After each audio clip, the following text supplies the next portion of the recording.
आप हमारे जैसे इस देश के करोड़ों नौजवानों के, अगर मैं भी अपने आप को उनमें गिन लूँ तो हमारे लिए आप आइकन हैं। और हमें बहुत अच्छा लगा कि हम लोग अक्सर ये तोहमत मढ़ते रहते हैं कि यार ये फिल्म स्टार हैं, ये अच्छी अच्छी मीठी मीठी बातें करते हैं, क्रीम पाउडर लिपस्टिक और चड्डी बनियान बेचते हैं, लेकिन जो ज़मीन से जुड़े मुद्दे हैं, जो ज़रूरी मुद्दे हैं जिन पर बात की जानी चाहिए, बहस करनी चाहिए, इस पे ये बचते हैं। इन्हें ये डर लगा रहता होगा कि मुंबई के, दिल्ली के कहीं मौलाना, कहीं नेता, वो अपने अपने ढंग से फतवे जारी कर देते हैं और पुतले जलने लगते हैं। मैं एक 20-22 साल का इंसान हूँ, हो सकता है मैं हिंदू परिवार में पैदा हुआ, हो सकता है, मतलब मुझे आप क्या कहना चाहेंगे, मैं क्या करूँ ऐसे वक्त में जब आपकी आइडेंटिटी, चाहे आप सवर्ण हो, दलित हो, मुसलमान हो, ईसाई हो, सिख हो, उस पर बार बार आपके वक्त की पॉलिटिक्स जोर दे रही है। मैं किन चीज़ों से बचूं और कैसे आगे बढ़ूं अपने लिए, अपने मुल्क के लिए, अपने समाज के लिए? मुझे लगता है कि आपकी खुद की जिम्मेदारी अपने लिए बहुत ज़रूरी है। अपनी जिम्मेदारी खुद लेना बहुत ज़रूरी है।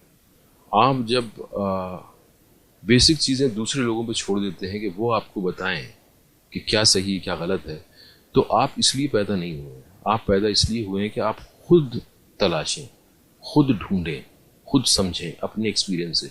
आप तभी जिंदा होते हैं। जब आप किसी की सिर्फ सुनी हुई बात पे उसको आदतन अपने ज़िंदगी में ढाल लेते हैं, तो उससे आपका पर्सनल ग्रोथ नहीं होता है। आपको खुद को एक्सपेरिमेंट करना पड़ेगा, आपको खुद को जानना पड़ेगा, चीज़ों को एक्सपेरिमेंट करके। तो आप, और आइकन हो चाहे वो कोई सेलिब्रिटी हो, उसको उसको अंधेपन से नहीं मानना चाहिए। अगर आपको कुछ ही चीज़ों में इंस्पायर कर रहा है कोई आदमी, तो ज़रूर मानना चाहिए, लेकिन वो इंस्पायर करने के बाद आपको खुद को उठना पड़ेगा। आप उस पर नहीं छोड़ सकते। जैसे कई बार क्या होता है कि आप वोट दे देते हैं, वोट देने के बाद आपको लगता है अब ये हमारी ज़िंदगी सुधार देंगे, तो आपकी जिम्मेदारी कॉन्स्टेंटली बनी रहती है कि आप एंगेज रहें।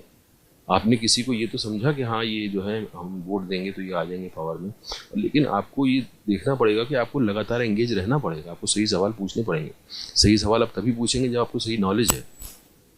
तो ये एक जो प्रवृत्ति होती है कि चलो यार हमने अपना काम कर दिया, अब आप कर दो, अब हम किसी राजा को ढूंढ ले जो हमारी ज़िंदगी ठीक कर दे, या ना कोई किसी लीडर को ढूंढ ले जो हमें हमारा जो है टेकन केयर कर ले, या किसी पीर को ढूंढ लूँ जो मुझे जो है ऊपर वाले तक पहुँचा दे। वो जो डायरेक्ट आपका नॉलेज है, आपको खुद को ही उठना पड़ेगा, आपको खुद को ही समझना पड़ेगा, अदरवाइज नहीं हो पाता है। अदरवाइज दूसरी की दी हुई चीज़ से नहीं होता है। आप जिंदा तभी होते हैं जब आप खुद एक्सपेरिमेंट करते हैं, खुद जानते हैं, और and that is what evolution है।